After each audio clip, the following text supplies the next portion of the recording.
Hello there everybody, how's it going and how have you been?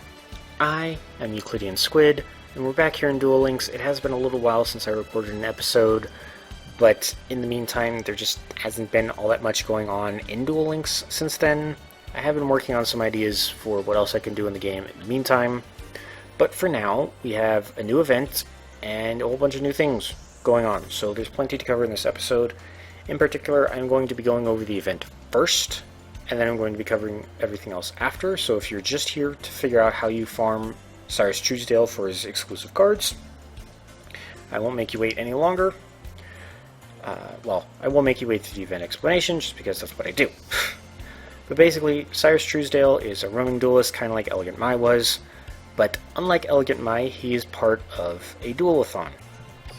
Now, as the name would suggest, in a Duel-a-Thon, the more you duel, the more prizes and goodies you get. Specifically, as your duels finish, you get points depending on whether you win or lost, which is then changed a little bit based on who you happen to win or lose to. But those points go into two counters, the daily point meter and the cumulative point meter. The daily point meter only has 5 prizes on it, and it does change daily. But the cumulative point meter has 9 total prizes on it. It does not empty your change or anything until the event itself goes away, and it will generally have better prizes on it than the daily meter. In particular, if you get to 4,400 total points for the event, you actually get to unlock Syrus as a usable character. Now, Syrus does specialize in the Vehicle monsters. They're all very cartoony machines. Some of them are good, some of them not so much. I don't know exactly how good Syrus is going to be. I don't know what skills he's going to get by level up, but we'll see soon enough, because hopefully I will unlock him after I show off the farming duel.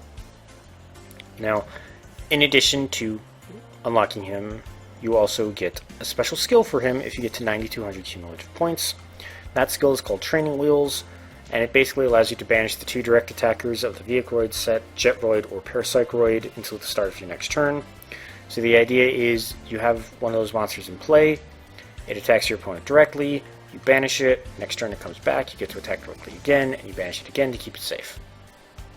Now, Syrus himself is not too difficult. He can get a bit out of control if you're not careful. The main problem I've run into is that Syrus only appears in the GX world, and many of the decks that I found online for farming against him, and I clicked the wrong button, many of the decks that I found suggest that you use the Restart Duelist ability, which lets you restart your opening hand if you don't like it. And unfortunately, none of my GX characters actually have that skill unlocked, so I've had to make do with Life Point Boost Alpha, which just gives you 1,000 extra life points at the beginning of the duel. And I've generally just been trying to withstand Syrus's attacks up until I can get whatever combo going for the deck, whatever sense that sentence may make. But there's 2 decks that I'm going to show off. I'm only going to show one in a duel just because I don't expect him to respawn that fast. But they both rely on the same core mechanic, specifically using the field spell Array of Revealing Light to force all of his machine-type monsters to wait 1 turn before they are allowed to attack. And in that 1 turn, you then get to use cards like Acid Rain to destroy them. You can flip summon a Medusa Worm, destroy the monster that you just summoned, and then flip it back face down to get it ready for next turn. You can use Guardian Statues to just bounce the monsters back into his hand. You have Magnetic Mosquitoes, which, if you flip them face up, will just destroy all machine-type monsters on the field. So the general idea is you use the field spell, keep him from attacking that first turn, and then you just use your monsters and spells to just continually chew up all of his monsters so he can't do anything. Now, the sort of win condition for the 2 decks is slightly different. In this instance, if you happen to have Slifer the Sky Dragon, this deck lets you use infinite cards. You play this as soon as you can so that you can conserve as many cards out of your deck as you can. And then, final turn of the game, when your deck is empty, you summon Slifer, it gains 1,000 attack points for all the cards in your hand. Presumably that will be over 10, so Slifer gets to attack Syrus directly for the over 10,000 damage. Now, if you accidentally forget to use a Guardian Statue or a Medusa Worm to clear Syrus's field before you summon Slifer, there is an enemy controller that you can use to force one of his face-up monsters into attack position. There's probably other cards you could swap out for this enemy controller, but I just couldn't really think of any off the top of my head. And if you don't happen to have an anti-magic arrows yet, you can use a Trap Jammer, as the only card in Syrus's entire deck that could stop Slifer is a trap card that he may activate in the battle phase.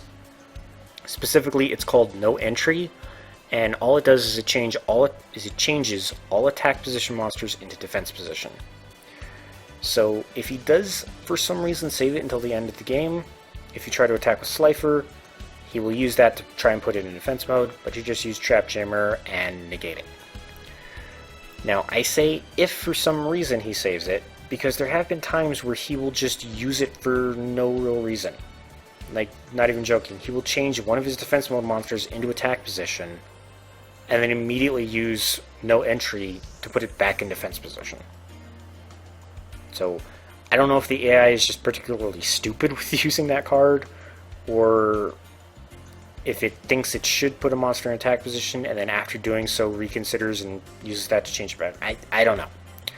But if he doesn't use No Entry by the end of the game, that's a way to counter it. Now, if you don't happen to have Slifer, there is an alternative construction. This one is a little bit more expensive because you do need Temple of the Kings, Mystical Beast of Circuit, and Master of Oz. Now, Master of Oz is an ultra rare card. He is from a large box, so it can be a little bit difficult to get him. But Temple of the Kings is both a level up reward from Odeon as well as a possible loot drop from Odeon. However, Mystical Beast of Circuit is only a level up reward from Odeon, so if you have him freshly unlocked, I really suggest you try to level him up as fast as you can to try and get Mystical Beast of Circuit. Because this is... it's kind of a lower tier farming card now, but it can still be useful in certain situations. But the general strategy of this deck is same thing. You use your field spell to stall him out. If you don't happen to have the field spell, you can use Planet Pathfinder to search for it. And you stall him out until the end of the game, at which point you play Temple of the Kings, you tribute one of your monsters for Mystical Beast of Circuit, and then you use Temple of the King's effect to special summon Master of Oz, play the 2 Wild Nature's Release, attack Syrus in the face, you do over 10,000 damage, and you get as many prizes as you can. Simple enough. This is actually the deck I'm going to use, so let me just go ahead and set it really quick. I'm using this one just because it seems to be the most stable of the decks that I found online. And if you're wondering about the whole 40.2 and 40.3 thing, that's just something I do to kind of differentiate decks that are meant to farm the same duelist. There was a 40.1, I guess, but that deck just did not want to cooperate with me at all, so I'm not even going to show it off. Let's just get into the duel with Syrus, because I know that's really what a lot of you are here for. In terms of other cards to watch out for, early game, keep an eye out for his Steamroid monster, because it will gain 500 attack whenever it attacks one of your monsters. Now, that's not too bad when your turn comes around, because it will lose 500 attack when you attack it with the monster, but consequently, when it attacks your monster, it will have a total of 2,300 attack points, so it can likely get over most early game defenders, and possibly even many early game attackers as well. And I'm going to go ahead and use Planet Pathfinder to get the array. And it's absolutely okay that I can't play Medusa Worm this turn, because even if he flip summons that monster, array still prevents it from attacking this turn.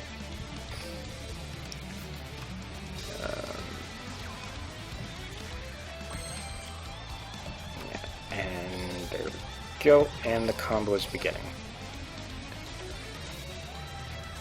Now, something else you should watch for in Syrus's deck is he does have 2 copies of a really powerful spell card called Shield Crush, which, for no cost, lets him just outright destroy any defense position monster you may have. Just no cost, he doesn't have to discard, he doesn't have to pay life points, it's just, hey, that monster that's defending you, it's gone now, and all my machines get to attack. So, In the case of this deck, it doesn't really have anything to counter Shield Crush, except for just playing more monsters than he can destroy with Shield Crush, hopefully. But if you are trying to play a more defensive deck, or if you're just dueling against him normally, that is something to keep in mind, as that is a possibility for him to do. But other than those two cards, the main thing I would suggest watching out for is his big fusion monster, Super Vehiculoid Jumbo Drill. And particularly because he does have multiple copies of the 3 Vehiculoids he needs to create it. That is Drillroid, Steamroid, and Submarineroid. And Jumbo Drill has 3,000 attack points, as well as an effect that I think lets it pierce through defense monsters. Like, it does piercing damage, so even if you're defending, he can still attack your life points. I think. I'm just going to go ahead and set a Guardian statue just to keep my handling. But in addition to watching out for Jumbo Drill itself, Syrus does also have one copy of a very special card meant specifically for the Vehiculoid Fusion. There's Shield Crush. He does have a very special Vehiculoid Fusion card. It's called, what is it? Vehiculoid Connection Zone. And the way Vehiculoid Connection Zone works is it works just like Polymerization, except it's only for Vehiculoids, I believe. But in addition to that, whatever fusion monster is summoned with the effect of Vehiculoid Connection Zone is not only immune to monster effects, spell effects, and trap effects, but it also can have its own effects negated. So it is an incredibly powerful fusion card for Vehiculoids, and if he uses that to summon Jumbo Drill, it is going to be very difficult to get past it, because, like I said, it's outright immune to all effects. The only way to get rid of it at that point is to just beat it in battle.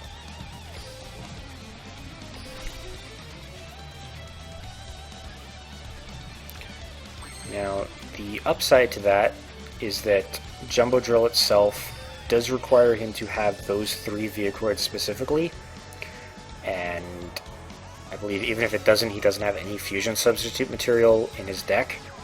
So long as you're on top of destroying his smaller Vehiculoids, he can't readily summon Jumbo Drill. But again, if you're dueling him in a more natural environment, that is just something else to keep in mind, is that he does have a very powerful fusion monster hiding in his deck. So just keep an eye out for it.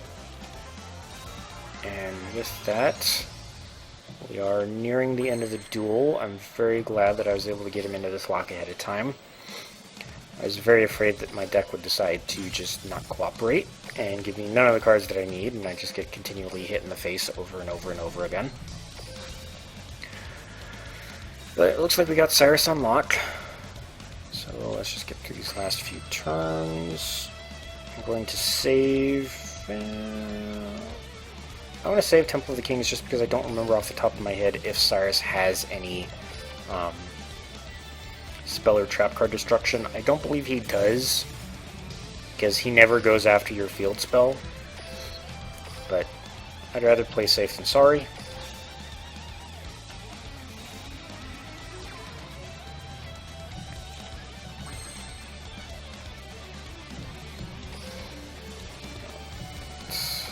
I know this is taking a while. I do have to destroy a monster every turn, but almost there. Let's go ahead and toss the other array. I'm keeping an Acid Ray in my hand just in case he decides to do something sneaky with his fusion deck. Pathfinder, I don't need you.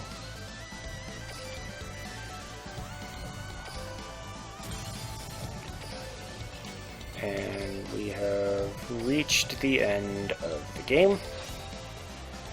So after you've stalled Syrus out, all you have to do at this point is activate Temple of the Kings. It's very important that you use Temple of the Kings before you summon Mystical Beast of Circuit, because if you don't control the Temple of the Kings, Mystical Beast will self-destruct immediately upon being summoned, and you will waste all the effort you've just gone through. I accidentally did that once, and I was very mad at myself. So let's just clear out his field. Go ahead and tribute the worm to summon Circuit, and then use Temple of the King's effect to send it and Circuit away. Summon Master of Oz. Then we use the Wild Nature's release spells, which add Oz's defense to its attack power, which will crank it up to just over 10,000. You know, again, if you don't have Master of Oz or the Wild Nature's release cards, there may be other things you can do. I don't know how easily you can get to 10,000 attack points, just because I haven't really explored it, first of all. But second of all, if you do have Wild Nature's release, there is no other beast-type monster in the game that can get this strong off of its effect, just because Oz happens to be the only beast with 4,000 base attack and over 3,000 defense. But I'm digressing at this point. Let's just go ahead and use the effect of anti-magic arrows to lock all of his face downs. And ooh, there we go. There we go. Hit him in the face, and I win. Now again, if you don't have anti-magic arrows, feel free to swap in a trap jammer. Just really hope that you draw it before your final turn. And in fact, if you are going to swap in trap jammer, I would recommend swapping in 2, just so that way you are guaranteed to get one on the turn before your deck runs out, no matter what. It looks like I got a super rare, but I'm pretty sure I already had 3 copies of it. And look at that, I got Syrus unlocked, so let's go ahead and take a look at his rewards. Oh yeah, as you're dueling him, anytime you win or he wins, he will keep mentioning a bear chasing after him. There's kind of a running gag from the last time that Syrus showed up that Gladiator Beast Andal, which is itself a giant bear, is chasing him all over Duel Links. Makes a little bit more context. Makes a little bit more sense in context, but anyway. So we have character moment as he unlocks. I'm going to try and read it in his voice because I know I can't do his voice. There it is. That's that thing. Which, actually, if that's the card that showed up here, that's probably the main... Yep, that's the main card in his deck. Cool, so I can actually show off its effect. Alright. But yeah, anyway, that's an option for farming Syrus. Hope that helps. If that's all you were here for, I hope you had a great time watching. But if you're here for the rest of the stuff, we're now going to look at Syrus's rewards directly. So, let's see. In particular, this is Syrus's deck when you first unlock him. He has, more than likely, he's got a bunch of very weak cards, as most of these characters do. But he does have 3 different super rares as well as the ultra rare, so that's actually not too bad. He even has a polymerization as well, which is pretty impressive. But basically, these are the 3 components of Jumbo Drill. You have Drillroid, which destroys defense position monsters before damage calculation happens, so it can safely go after something with 3,000 defense and you won't take a scratch. Steamroid, which, as I mentioned, it gets stronger when it attacks your monsters, or your opponent's monsters, but it gets weaker when it gets attacked. And then we have Submarine Roid, which can attack your opponent directly, but when it attacks directly under its effect, it will only do its original attack power. But on the plus side, if it attacks or gets attacked, it gets to change itself into defense position at the end of the damage step. So you can safely throw it down, attack your opponent for 800, and then it switches itself into an pretty impressive 1800 defense by the time your opponent has a chance to counter. Now, Jumbo Drill itself can... Yep, I was right. It can only be fused, or it can only be fusion summoned using a Steamroid, Drillroid, and Submarine Roid, so you can't use fusion substitutes for it. And it's a 3,000 attack point piercing monster. The only other monsters off the top of my head that have nearly that level of attack power and still do piercing are Growler's signature monsters, Ancient Gear Golem, and Ultimate Ancient Gear Golem.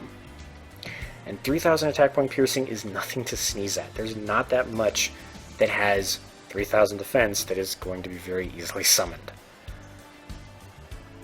But that's besides the point. Let's go ahead and take a look at some of his level up rewards. So at level 3 we get this Fusion Guard counter, Activate only when an effect that inflicts damage is activated. Negate its activation and effect. Randomly send one fusion monster from your extra deck to the graveyard. Huh. Actually, now that I think about it, Jumbo Drill said that it could only be fusion summoned with the above monsters, but it could still be special summoned in other ways. I don't know how you get something that big out of your graveyard that easily, but if you can, you could use Fusion Guard to get around needing those 3 specific Vehicroids to summon it. Sorry if I'm kind of stuttering tonight. It's been a long day and I'm a little bit tired.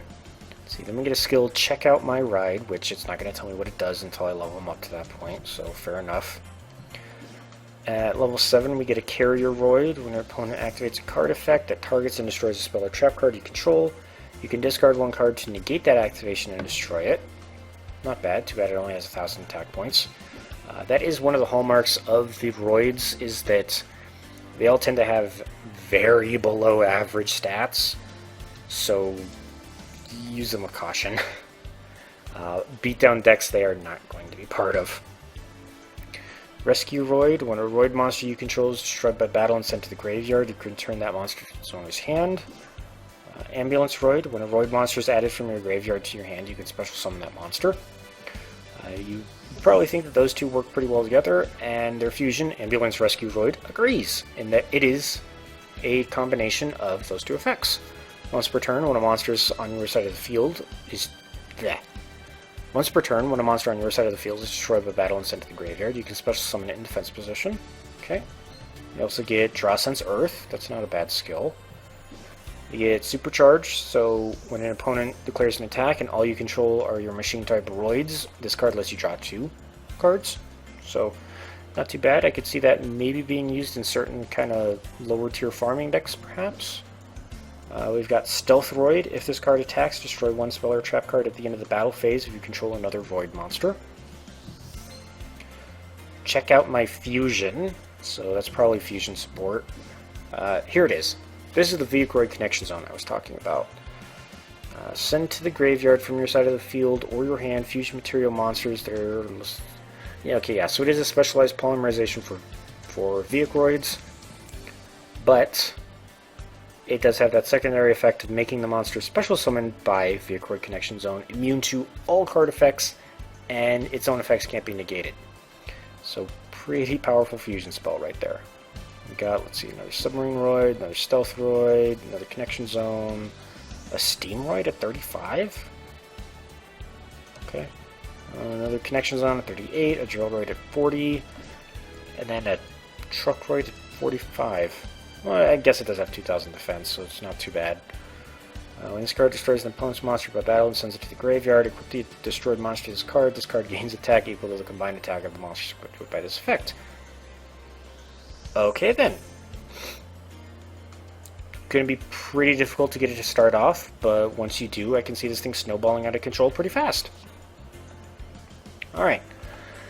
So, that was Syrus, that was some of his level up rewards. Now, in terms of things that have changed, first off, if you're a new player to the game, they have compiled some helpful features and just general sort of tips for getting the most out of the game right here in sort of a guide brochure. If you are a new player and you're playing on PC, I would recommend just taking a skim through this at least. It can help you find some features that are a little bit more buried in the game. Excuse me as I sniff a little bit. But in addition to that, first off, Arcana has been added to the gate, so you can now farm for anti-magic arrow cards as much as you want. You don't have to wait for events to show up or you don't have to wait for events to happen for him to show up. You can now just do it at your leisure. And it looks like he will only start showing up at the gate when you get to stage 13 in the original Duel world. So if you're a little bit behind that, maybe try beelining for stage 13 so you can get that anti-magic arrows, because it is a really nice card, especially for farming. Now, the 2 other things that I'm primarily interested in is that as a support campaign for the World Championship qualifiers that are going to be held in late May, they are giving away a whole bunch of free stuff. In particular, every time you log in during this period, you will get a super rare ticket or an ultra rare ticket, up to like a total of 7, I believe. These tickets can be redeemed for any of the super rare and ultra rare cards that are generally available through a whole bunch of PvP dueling. But in particular, they have released a new kind of ticket called the Ultra Rare Dream Ticket. And this one in particular lets you pick any Ultra Rare card from any of the first 9 boxes in the entire game. So, for example, if you maybe need that Master of Oz for the deck that I just showed off, you can redeem the Ultra Rare Dream Ticket to pick that up. In addition to the tickets, everybody is given a prismatic alternate art card of Dark Magician Girl. Behaves just the same as the standard Dark Magician Girl, it's just got pretty cool new art to it. Everybody gets 1,000 gems, and if you're a brand new player to the game, like first booting the app up, sort of new, you'll get 2,000 bonus gems instead of the usual 1,500 that new players get. So if you're still on the fence about trying out this game, now could be a good time to do so, because you'll get more gems, you'll get 10 additional packs for free, and those 10 packs could have tier 3 super rares, maybe a couple of ultra rares in it, you never know. And speaking of packs, they have added 2 selection boxes to the shop, and these boxes behave pretty differently to all the other boxes we've seen so far. First off, these selection boxes are only available for a limited amount of time. By the looks of it, they're only here for a month. And in addition to that, unlike all the other boxes where you can buy out the entire thing with gems if you want, at some point the 2 selection boxes will stop accepting gems and will make you spend real world money to get packs out of it. Now that does sound like pay to win, and that does sound like forced microtransactions, but before you get all up in arms about it, all of the cards in the selection boxes can be found through other means, whether they be specific cards from other boxes in the shop, whether they be cards you get maybe from the card trader, maybe from the PvP arena. Some of them may not even be available yet, but will be released in future box releases at the shop. So you don't have to spend money after the boxes stop accepting gems, but you can still get all of those cards if you're willing to wait the maybe month or two for all of the sort of pre-release teaser cards, we'll say, to actually be released properly. And in excitement for that, I'm going to go ahead and just open up some selection boxes. So actually, I'm going to go up to my gift box really quick. I'm going to collect my 1,000 gem bonus because I haven't done that yet. And you know, I'm just going to grab everything as well. Take the gyroid, take the dream ticket, the super rare ticket, and the Dark Magician Girl alternate art. Sweet. Alright, and now I'm going to buy some packs. Oh, and one thing I did forget to mention is that unlike the other boxes where it's 3 cards per pack, the selection box packs actually have 12 cards, I believe, in each pack. Specifically, it will be 7 normals, 4 rares, and then a guaranteed super or ultra rare, I think. But regardless, let's just go ahead and start buying some packs and we'll see for ourselves. So this selection box in particular, it did release, I believe, towards the beginning of the year, but they have since re-released it. Now, you don't get to see all of the cards right here off the bat. Or maybe you do. Maybe they changed it. Okay. So we've got a couple of cards. I'm not going to read any of the normal or the rares. I'm just going to be interested in the super rares that we get. Just because if I were to sit here and read through all of these card effects, we'd be here for a while. And sweet! Oh, that's a really good ultra rare to have gotten. Because I've got an idea for a Dark World deck that I want to try and build. Anyway, I just said I'd only read the ultra rare, and I didn't read the ultra rare. But that was Dark World Dealings. Very simple effect. Both players draw a card and then discard a card. And that's particularly useful for the Dark World monsters because a lot of them like to be discarded. Specifically, there are some that, when they are discarded from your hand to the graveyard, will then just special summon themselves for no cost.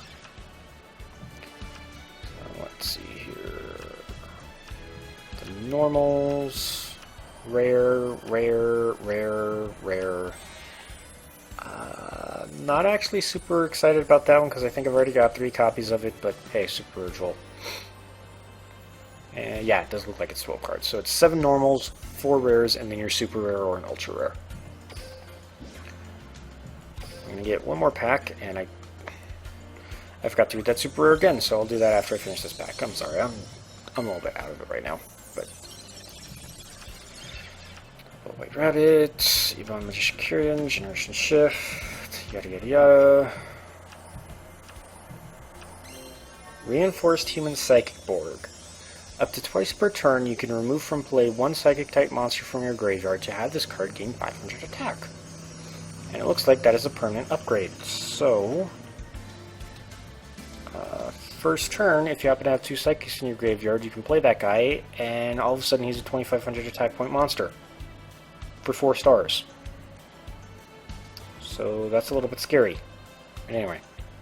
Right, and the super rare that I got was Order to Charge. Select 1 face-up normal monster except a token on your side of the field. When this card resolves, tribute the selected normal monster and destroy 1 monster on your opponent's side of the field. Really good for taking out your opponent's big tough monsters. Really good for taking out any just generally intimidating thing if you happen to have some normal monsters in your deck. I'm going to go ahead and get just one more pack of this particular selection box before I go and open some from the other one.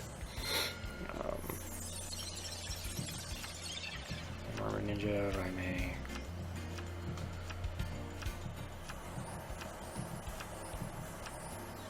A Sonic Bird. Okay. I've been kind of wanting to build a ritual deck recently, so that could be good. Oh yeah, keep doing this.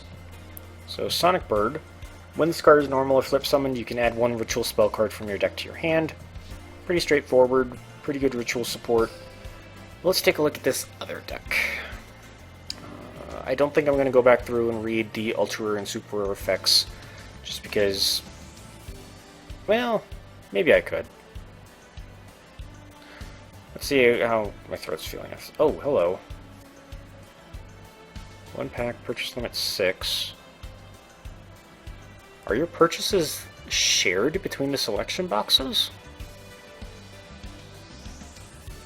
Because when I looked at this box before, I could have sworn it said 10. Let me check that after. Actually, let me buy a pack from this selection box, this mini selection box. Ooh, we got an ultra rare.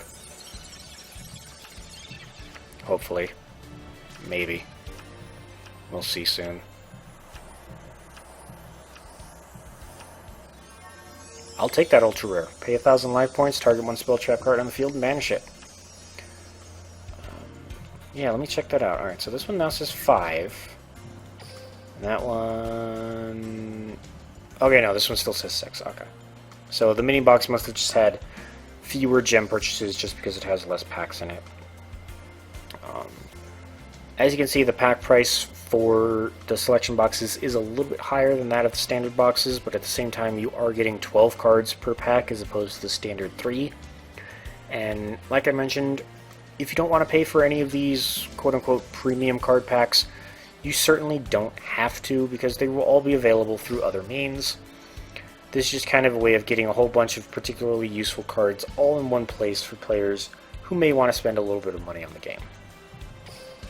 Go ahead and open up, let's do 2 more packs from the mini box and we'll call it. Because the episode is already about 34 minutes and I don't want it to run too long. We've already gone over a lot of things. But yeah. Let's see here. Reverse Reviews, Elfin Statue of Disaster, Fire Formation Tensu. Ooh! This is actually a really nice find because Acts of Despair hasn't properly been released yet. It's only available in this mini box. And Acts of Despair, in addition to being treated as an Archfiend card for some reason, grants whatever monster it is equipped to 1,000 extra attack points. And additionally, when it's sent from the field to the graveyard, you have the option to tribute one of your monsters, and you can set Acts of Despair on top of your deck instead of leaving it in the grave. Now, I myself probably wouldn't put it on top of my deck too often unless I knew there was something else in my hand that I could readily play and then equip the axe to. But still, just a single equip spell that just gives your monster 1,000 attack points. It's just a good card. Beacon Saber, Common Charity, Samurai Skull, Ultra Rare Red Eye Slash Dragon. Not too bad. I can't complain about duplicate Ultra Rares. Those are very nice. Hell, one more card. Or one more pack. I really need to build up my gem count before the next box releases. Ooh boy.